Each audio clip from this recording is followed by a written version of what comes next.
Welcome to the new season of Chillin N Grillin with Jeff. And to start off this new season, we're excited to head off into an amazing backyard.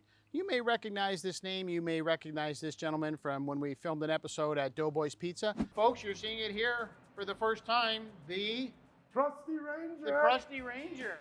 Or you may recognize him from the, we'll call it the local hockey scene. Either way, I think you're going to find this backyard amazing. Let's head into the backyard and see my good buddy, Brandon Prust.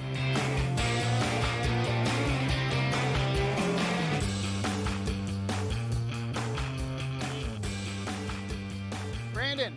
Hey, how are you, Jeff? Good to see you again. Last time we connected, you were flipping pizzas, making pizzas. We were having some fun in the kitchen. It was hot, and it's hot today, but it was a little more fast-paced. I'm taking a quick look around here right now, and it seems a little calmer back here. This is my getaway. This is my little oasis back here. So I can sometimes it can get a little hectic back here. I bet. So I noticed right away as soon as I walk in the backyard, I kind of look around. I see a lot of, which kind of caught me a little bit by surprise. I'm not gonna lie, a lot of vegetable gardens and tomatoes and cucumbers and things growing. So tell me a little bit about that. So it was probably just a couple. Yeah, like last year was my first year. I had actually one of my old teachers built these garden boxes for me, and I always enjoyed gardens. My neighbors always had gardens. My grandparents had gardens. My nanny always had some gardens and vegetables going. So it was always something that fascinated me. And so I've kind of got the green thumb going here the last couple of years. And this year it's a lot better than it was last year, that's for sure. So these gardens are your first attempt at vegetable gardening? Yeah, this is my second summer, and this summer is definitely better than last summer. I'm not gonna lie, I'm a little bit jealous. I am lacking in that department for sure. My tomatoes don't look anything like this. No, No. So looking around, I see we got obviously the pool, and I see over here what you've referred to as Prusty Land. We got some indoor-outdoor structure happening. So why don't we head over there? Okay. Before we do though, I just wanted to talk about the cucumbers and the tomatoes. I don't know what you're planning on cooking tonight, but I hope we're going to include some stuff from the garden. We are, yeah. So for part of the appetizer, we're going to do kind of a tomato, cucumber, feta, some green onions from the garden. Everything and, fresh picked some right basil, here? Everything fresh picked right here.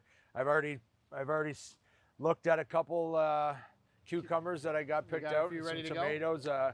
I got some nice baby tomatoes. And, awesome. So the pool looks super inviting, especially on a warm day like today. I'll bet you're the favorite uncle on hot days for sure. I am.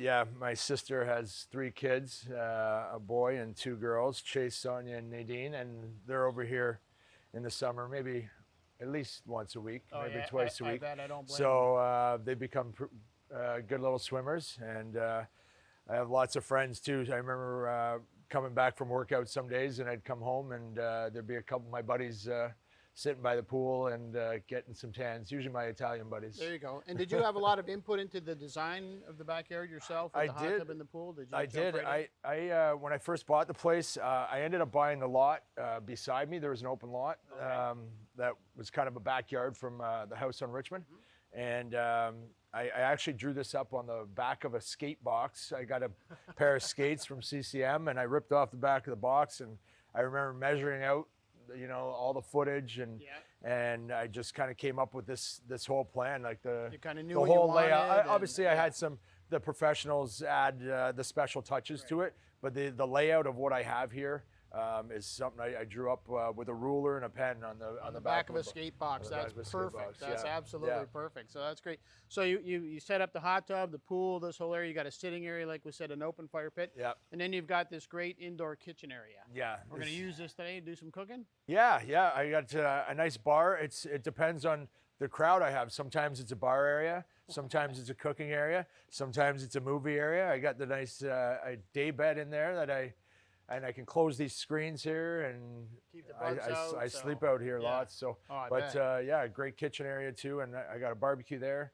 The green egg I have out the other side there, but and based on where we are in conjunction with certain streets, it's super quiet back here. I mean, the water adds a nice, the little feeling to the backyard. It kind of makes it peaceful, but even without the water, the trees make a great buffer. You don't hear a lot. Super relaxing. It's one of the reasons I bought the place. Just these 50-year-old hedges. Immediate privacy, immediate shade right out of the gate. Nobody can. Let's take a look at the kitchen. So yeah, well, I guess when the nephews and nieces are over, this is a movie theater. Everybody's crashed on the couch and some popcorn and enjoying the backyard. But when the gang's over, this is where it becomes a bar and a kitchen area. Yeah. In the summer, it's definitely a kitchen area. When I have friends over for dinner and stuff, and I'm cooking here and chop some vegetables, and like you'll see later, a nice charcuterie board usually like to put out. But I mean, that fridge is not filled with a lot of food. We sort of guess I that. keep in my real kitchen mostly, but I do like to do a lot of prep out here, and obviously this barbecue I use. So, and I guess you added another barbecue as well. I added the green eggs, so I'm learning. I've had that for about a month, so I'm still learning. Hopefully tonight I don't screw up. It'll be my. So tell me a little bit about the menu that we have going on for this evening. You mentioned vegetables out of the garden. I got the vegetables coming out of the garden, and then I got some parsnips and carrots for some veggies, some risotto, and then we're going to do a venison rack. Oh, nice. A venison nice. rack. I hope you're doing that on the egg. I'm doing that on the egg, and we're also going to do some duck. Okay. And both were shot by friends of mine. The duck hunt I was on. The deer, my buddy shot. I helped him take it out, but I'm not a big animal killer, so but I will eat it. There you go. I don't blame you for I that. will. Yeah. I will help them get it out of the woods. So a great way to learn how to cook on the big green egg. There's probably a lot of people will be more than happy to jump in there and show you how to cook up a venison rack on the big green egg. It's a classic dish. Yeah, and especially when you get something new like this, I have been reaching out to people that I know have the egg, and I'm definitely one for getting advice and getting help, and then just figuring out what suits you the best and what recipes suit you the best. So using your backyard, we talked about a couple different uses, family, friends, that sort of thing. How are we going to use it tonight? You got some people stopping by to join you for dinner? Yeah, I have some of my good friends coming by. Dave Bolin, who I played hockey with, Cam Law, and Gord Hansford, and their significant others are coming as well. So we got to cook up on the egg, cook up over here. Got a dining room table ready to go there? Yeah, most people like to chill here. You eat some, the charcuterie board. You get your appetizers and cold beverage or two. Cold beverage, yep. Maybe all right, let's get started. And then we'll go. Let's do this. Yeah. This is compliments of Lauren.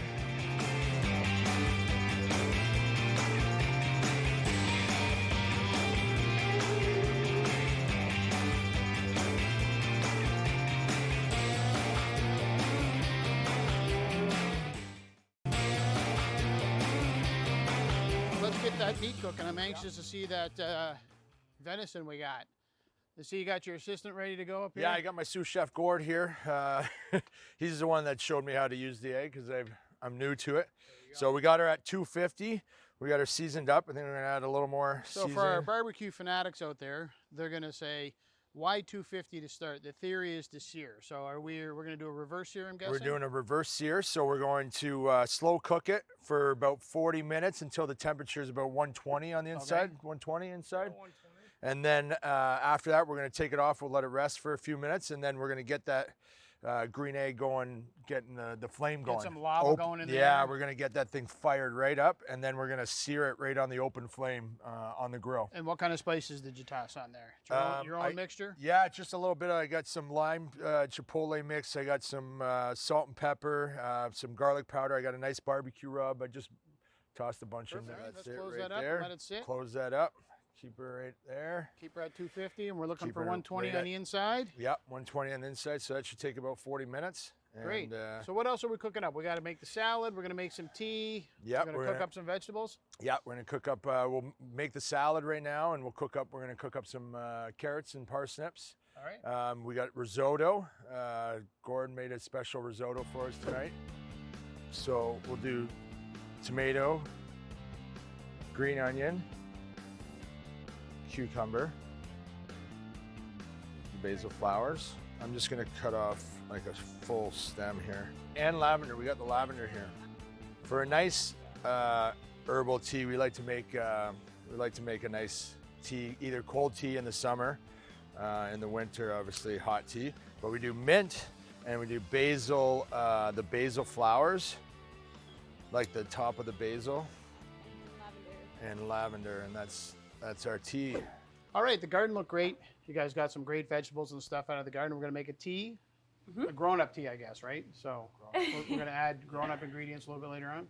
Yes, Yeah. exactly. Make some cocktails out of it And later. we're gonna make a salad, everything out of the garden. So Lauren, tell us about this tea. Why don't you walk us through that? Yeah, so we pick a lot of the herbs fresh from our garden. So we have mint here, we have lavender flowers, and we have basil flowers and basil leaves.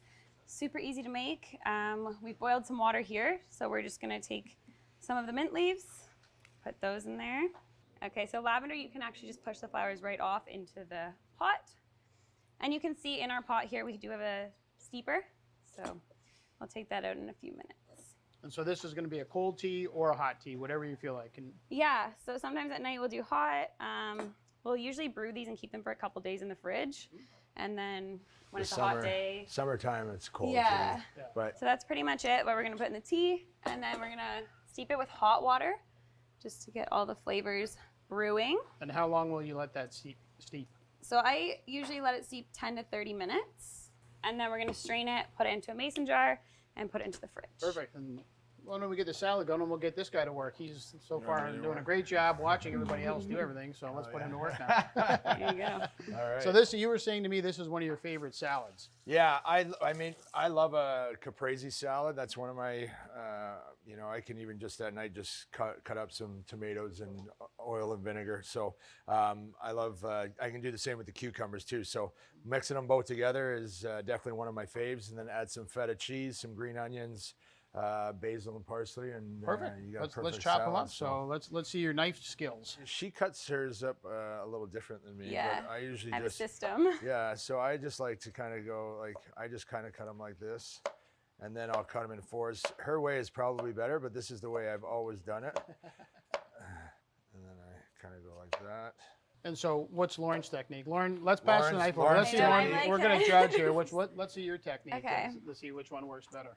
Well, I usually go like this because I find it more time efficient. But so I cut it like that, and then I cut it like this, and then I'll go like this. Okay, so a little bit chunkier.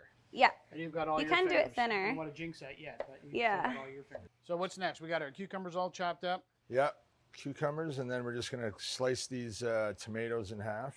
Man, you could just eat those like popcorn. Yeah. They don't usually make it to the table. No, we're usually just we're usually just just- back there. Just Yeah. picking 'em. Just right there, eh? That Oh, looks fantastic beautiful. right there. Yeah. And then some parsley. And this is out of the garden too, the parsley. So everything. Parsley, yeah. Perfect. So this is looking fantastic. I got to admit, that salad looks great. We've got some feta. So what are we going to do with the feta? We're just gonna break that, crumble it right up. We're going to wait till the last minute though. and We'll just- kind of wait just till the before we last throw it minute on to the put table. that cheese on, and then just oil and vinegar, can little see oil, why, and yeah, balsamic, nothing and too- salt and yeah, pepper. Yeah, you don't want to do too. We got enough flavor in there, so.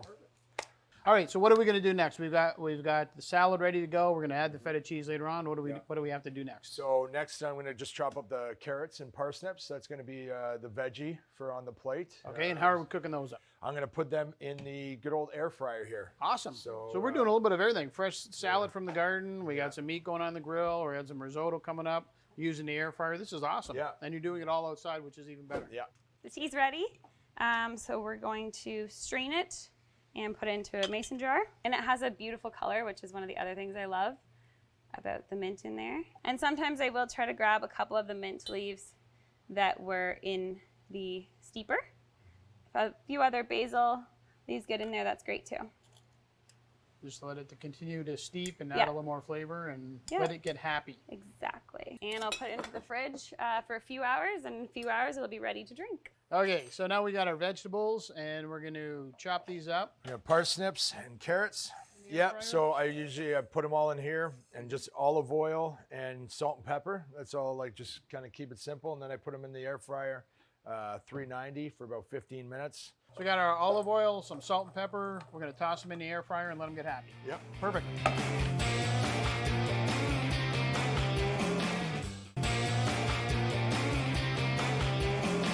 So we're doing a last minute base. What are we putting on here? So just I've been basting it with coffee and Worcestershire, And that just kind of, it helps with the gaminess and that keeps it nice and moist. Yeah, and the acid in the coffee is going to help keep that tender. Yeah. So we're at about, what, 120 right now? We're at 120. So we're going to take it off and we'll let it rest. And I'm going to get this flame going and fired up. So we took that other part we just took out was the plate setter. That's to deflect the heat. So we wanted, the first time we were doing the reverse sear, on indirect heat. Yeah. So we're just bringing it to temperature. It's like sous videing on a barbecue is what exactly, I call it, right? No direct heat, everything. Exactly. So now we got that up. We're going to put the grill back in. Yeah. We got a lot of heat developing there. Let's close that up. And open this guy up. No particular temperature. We just want hot. I just want, flame. Big flame. Fire. So, Want fire. All right, we got a lot of heat going on. We're at like 650 and climbing. So the rack's going back on. It's rested for about 10, 15 minutes. We're going to hear a lot of sizzle.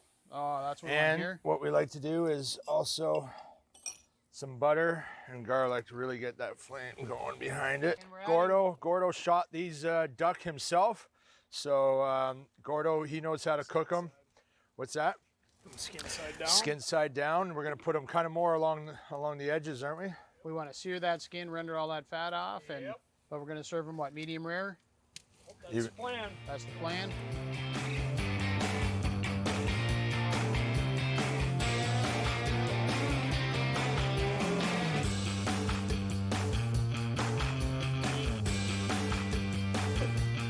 So we got this off the smoker. This looks fantastic. This whole reverse sear thing is really popular right now, and you can see why. So let's, you're going to slice this up between the bones, put it on the platter, and you've got a real treat that we're serving with it. Yeah, so you're going to put some chimichurri, so... And I was impressed when I looked at this. I thought, you know, Brandon, he knows his way around the kitchen making this. So what's the story behind your recipe? You ask a chef, a really good chef for that recipe, or just get him to make it for you. So I was at Redtail about a week ago for dinner, and Chef Squire made this chimichurri, and I was like, dude, can I get that recipe? I'm cooking it. And he said, yeah. He said, do you want me to just make it for you? And I said, even better. So he made that for me. That looks awesome. So listen, let's cut this up and see what we have. Okay. So. Look at that. So this is perfect. This is for people who wonder about the reverse sear. This should be served more on the rare side, very lean meat. Look at the juices coming out of here. You can see how it just came to temperature beautifully, and then that sear kind of finished it off. That's absolutely perfect. Just a mid-rare to a little on the rare side, but by the time we get to the end, we'll be more on the mid-rare. A piece for everybody. Perfect way to plate it. Show it off, that perfect cook. All right, the venison looks great. These are those duck briskets we threw on at the line. This was a quick cook, where this one we had nice low and slow for a while in the sear. We just seared these and we let them rest. That's an important part of the process. Let's slice away and see what we got. And some of these, based on the size, same thing. We can give a little bit to everybody. We got some that are going to be a little more rare, which is fine when it's I don't know what happened to this piece, but we better eat it. I don't know. Oh, man. Oh, wow. We're going to garnish these up and add the sauces to them. And additionally to that, we have, well, you tell me, what do we have here? This is a mushroom risotto from my friends Gord and Candace. They made this. They worked really hard on it. Perfect side dish with venison and duck. So let's sauce them up. So the chimichurri is going on the venison. And again, that oil from there is going to add the fat we want. Ooh, look at that. Beautiful. Beautiful. It's a red wine, just a red wine sauce for the duck. So you've got some garnish right from the garden for both? Yeah. So I got some rosemary for the venison. And for the duck, we're going to do... I have some basil leaves, the basil flowers from the top. Well, this is perfect, and we got one more dish to finish up the plate. We got some vegetables that we chopped up and threw in the air fryer earlier. We'll carry all this in. I'm sure there's some hungry people waiting for you.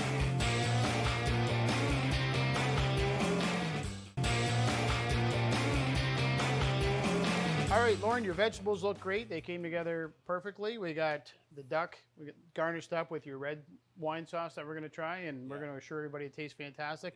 The venison cooked up beautifully with that reverse sear on the smoker. Looks great. Wild mushroom risotto and that salad from earlier, and I'm not going to lie, that looks incredible.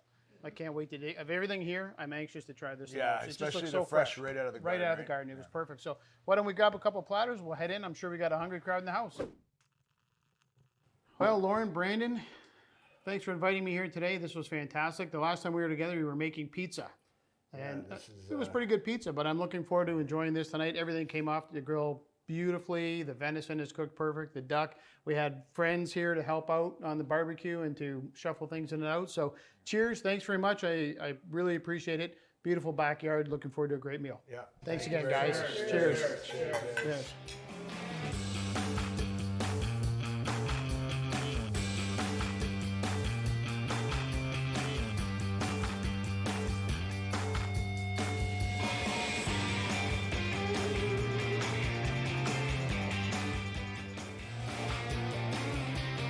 Welcome to this week's barbecue tip on Chillin N Grillin with Jeff. This week we're going to learn everything you need to know about how to use wood for smoking on your smoker, your charcoal grill, even your gas grill. And to kind of walk us through this process, we've brought Katie in from Ontario Smoking Wood, located just in Shedden. Thanks for coming, Katie. Hi, thanks for having us. So I've got a smoker that's ready to go here. Why don't we add some in? Is there a best time to add it when I'm cooking? It's important to add it at the right time because the wood holds just enough flavor. So if you're adding it too early or adding it before your coals are hot, then you're kind of wasting that flavor, unfortunately. So it's important to add it right when the coals are really hot and right when you're ready to put on your meat. I'm close to 500 degrees here, and I'm going to throw some burgers on for the kids. The family's here. I'm going to throw some burgers. So I just want some smoke. So I'm just going to add a handful. I'm just going to throw this right on. So you're going to get really intense, quick smoke would be the ideal here. Yeah, so you can and see some that heat, coming yeah. out now. Throw my burgers on the grill, close this up, and we're going to get a lot of smoke flavor.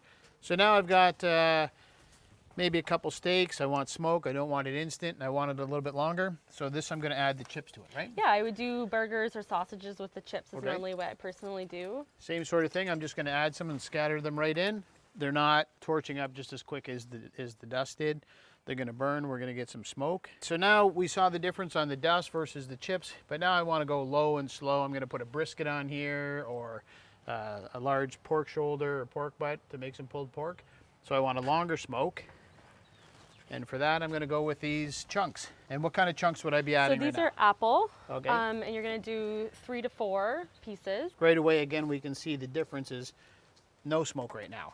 These are going to need to catch on and then slowly burn and smoke and last through the whole process. That's right. You're going to be able to have some beers for this cook. We're using a smoker here today, but a lot of people just have a gas barbecue, and they're fantastic. I cook on one myself. I use it just as often as I use my smokers. What if I want smoke on my propane barbecue? How do I go about doing Yeah, that? you can definitely do that. You can buy a few different things in the store, but also you can just do this too if you want to just try it out. So what we can do is grab some of our products here. You don't have to put too much. So you just have a little tray here that's going to go in there, and then it's still going to get all the smoky flavor. So you're going to wrap it. And then what you do is poke some holes through it so that the smoke can still come through, and then it's going to sit on top of the grill, Okay. and you're still going to be able to get that smoky flavor. So You're just a tin foil that I bought at the store Yeah. and pack it in. I'm going to punch some holes on. For sure. You're not going to do like a brisket or anything like this. And I'm with going to put it this, right but on, right over the heat on the propane barbecue. Lots of barbecue smoking here. We learned lots about different types of wood. And what I didn't realize was all the different ways that I can actually pick up the wood and use for different cooks. So that's fantastic. Thanks very much for coming down and sharing your knowledge on wood and how to use it and how to make our barbecuing even better. Thank you. Thank you for coming. Thank I appreciate you. it.